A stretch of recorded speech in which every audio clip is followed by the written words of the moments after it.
Ever wondered who is behind the magic of Barbie, Hot Wheels, Fisher-Price, Uno, and American Girl? One global powerhouse, Mattel. From our cherished playtimes to timeless family moments, Mattel has been crafting joy for generations. But here's the twist. This titan of playtime fun actually kickstarted its incredible journey from a garage in Los Angeles. Join us as we learn more on the history, growth, challenges, and future of Mattel and how it became one of the largest toy companies in the world. Chapter 1. History and Evolution of Mattel.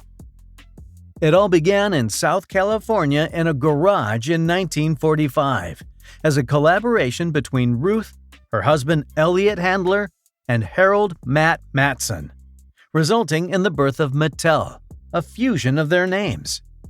They were designers and engineers whose collective focus on creativity and innovation forever changed how kids play.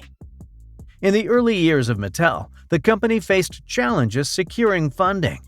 Initially, they obtained a loan from Ruth's family, which helped kickstart the company. Later, they secured additional funding as a result of their partnership with Harold. Eventually, Harold sold his share of the company to the Handlers due to poor health in 1946, and Ruth took over his role. Initially crafting picture frames and dollhouse furniture from frame scraps, Mattel eventually switched to toys. In 1947, Mattel released its first successful toy, a ukulele called Yukadoodle. In 1950, they released the Magic 8-Ball, inspired by the inventor's mother, who was a clairvoyant. An average of 1 million are sold annually, even to this day. Their breakthrough came in 1955 through TV advertisements on Walt Disney's Mickey Mouse Club, revolutionizing the way toys are marketed. While toys were typically marketed to parents, Ruth wanted to do things differently and reached out directly to the end users. This pioneering approach resulted in a shift as thousands of children, captivated by the show, urged their parents to buy new toys. However, it all changed March 9, 1959, when Mattel unveiled the iconic Barbie. Inspired by Ruth's daughter's fascination with paper dolls, Ruth recognized the opportunity to uplift girls with a 3D doll, showing them that they can be anything. In fact, Barbie was named after Ruth's daughter, Barbara.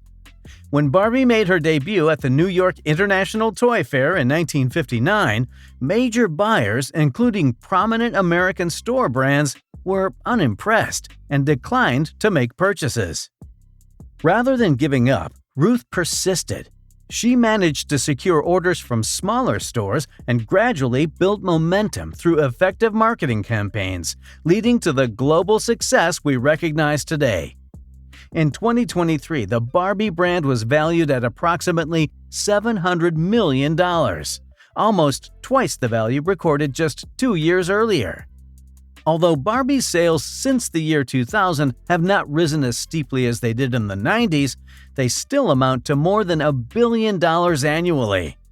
Barbie is the most searched-for toy in Google's 25-year history. Mattel didn't stop there. In 1960, they introduced Chatty Cathy, a groundbreaking talking doll that transformed the toy industry with its innovative pull-string mechanism. This technological marvel paved the way for later classics, such as the 1964 See 'n Say. Chatty Cathy was the second most popular doll during the 1960s, after Barbie. Mattel also became a publicly traded company in 1960. In 1968, Mattel launched yet another iconic brand, Hot Wheels, sparked by Elliot's idea for die-cast miniature vehicles that paired cool designs with speed, power, and performance, with a focus on igniting the challenger spirit in every child.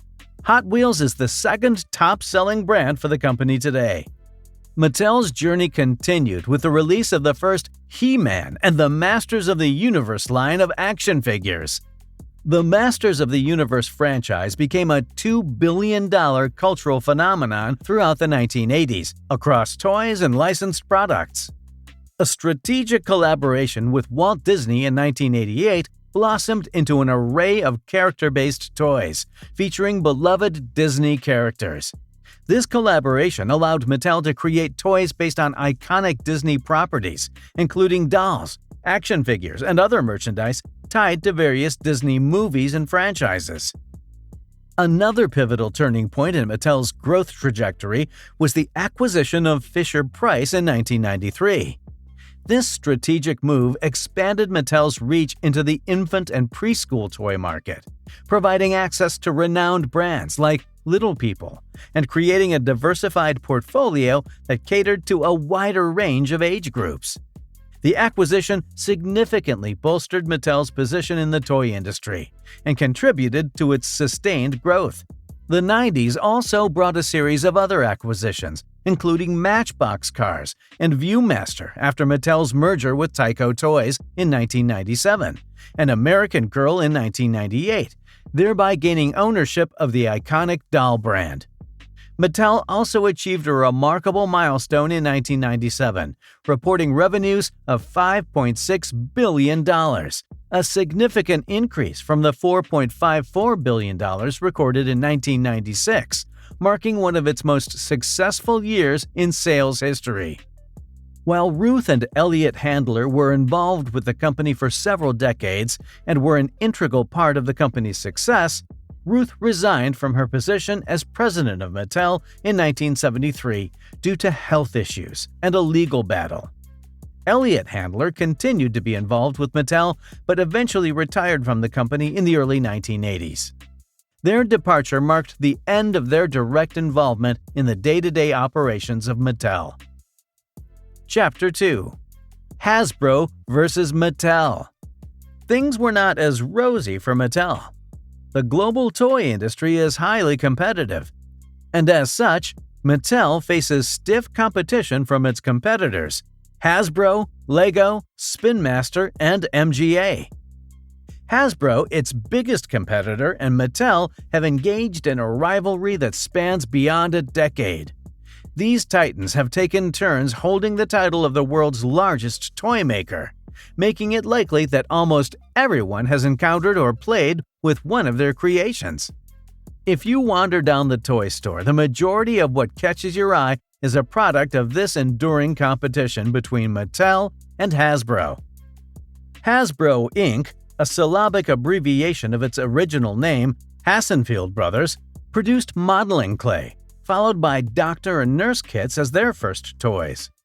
They primarily became a toy company in 1942.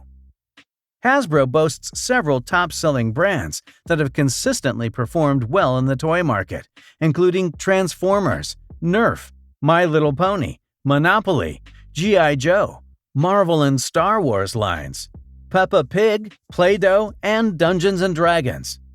Hasbro is also the largest producer of board games in the world. So how does Mattel maintain its position in this competitive landscape? While both Mattel and Hasbro place a significant emphasis on brand portfolio, each company has its unique set of flagship brands that cater to different demographics and preferences. Hasbro tends to heavily leverage licensing agreements and partnerships. Mattel, while also engaged in licensing agreements, has a distinct focus on its in-house brands and original concepts. Both companies invest in innovation, but their approaches slightly differ. Hasbro often integrates technology and advancements into its toys, enhancing the play experience. Mattel, on the other hand, is recognized for its constant reinvention and evolution of its classic brands, offering updated versions and adaptations. Hasbro places a considerable emphasis on digital engagement, focusing on gaming and digital platforms, including online games and interactive experiences. Mattel also explores digital engagement, but may have a relatively lower focus on gaming and more emphasis on toy reinvention and brand storytelling. Throughout the 90s, both Hasbro and Mattel purchased every major competitor within their financial reach. Moreover, in 1996, Mattel had ambitious plans to join forces with Hasbro in a colossal $5.2 billion merger. They envisioned a symbiotic relationship, blending production capabilities and marketing prowess, anticipating savings exceeding $100 million in the first year. However, Hasbro, foreseeing potential government concerns about a monopoly, confidently declined the deal. Fast forward to 2017, rumors swirled that the tables had turned, with Hasbro attempting to acquire Mattel. Ultimately, while both Hasbro and Mattel compete in the same industry, their unique brand strengths, approaches to innovation, and emphasis on different strategic elements contribute to their distinct market positioning strategies. Chapter 3: Mattel's Biggest Controversies. Mattel has also had its fair share of controversies. Mattel launched the Slumber Party Barbie in 1965. Among the doll's accessories came a small plastic pink scale set to 110 pounds, underweight for a woman 5 feet 9 inches tall, as Barbie is portrayed to be. The doll also had a diet book instructing her on how to lose weight, with just one instruction: don't eat. While Mattel dropped the scale from Slumber Party Barbies produced the next year, the diet book lingered on until 1967. When Mattel unveiled a black doll in association with Oreo cookies in 1997, it sparked widespread controversy for promoting racism. Concerns surfaced as people highlighted that Oreo could be interpreted as a derogatory term in the African American community, and meant that the person was black on the outside and white on the inside, like the cookie itself. Recognizing their mistake, Mattel quickly removed the doll from shelves, but the repercussions of this misstep remained. In 2002, Mattel released a pregnant Midge, Barbie's best friend, by placing a tiny baby inside Midge's magnetic, removable womb. Mattel's idea behind the doll was to appeal to girls aged 5 to 8 who enjoyed playing house, as well as to families who were expecting a new sibling. However, consumers believed that Midge was too young to be a parent, and that it encouraged teen pregnancy. Midge, the pregnant Barbie, was swiftly pulled from the store shelves in December 2002. Mattel also faced a series of recalls due to safety concerns. In 2007, there was a massive recall of toys manufactured in China due to lead paint and other safety issues, which damaged Mattel's reputation and led to increased scrutiny of manufacturing practices and quality control. The recall encompassed Polly Pocket toys, Barbie and Tanner playsets, Doggy Daycare, Shonen Jump's One Piece, and numerous Batman manga toys, all flagged for exposed magnets.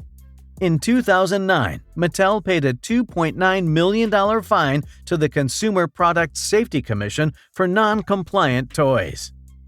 These controversies also prompted Mattel to reevaluate its practices, improve product safety measures, address labor issues in its supply chain, enhance diversity in its products, and take steps toward more sustainable manufacturing processes. Chapter 4: The Path Forward.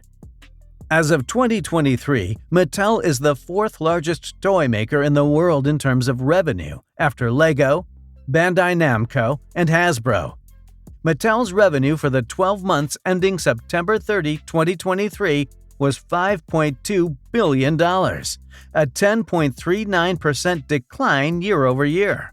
However, the company reported a 9% rise in its net sales of $1.92 million in the third quarter of 2023, fueled by Barbie's success and Hot Wheels toys, even while company profits faced pressure on other fronts. Mattel has a global presence in 35 countries, with Barbie and Hot Wheels sold in over 150 countries. The company intends to harness its global presence and continue to invest in market research to tailor its products to suit the specific needs of different markets. With a global box office exceeding $1.38 billion, Barbie became Warner Bros.' highest-grossing movie in its 100-year history.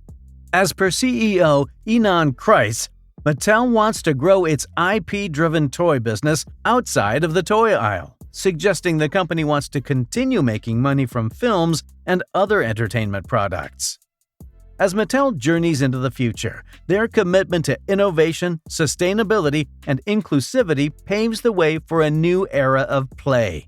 With a blend of iconic brands, digital engagement, and a dedication to reflecting the diverse world we live in, Mattel continues to shape the joy-filled landscape of tomorrow's playtime. What do you think about Mattel? We'd love to know your thoughts in the comments section. Also, please don't forget to drop a like and subscribe to our channel.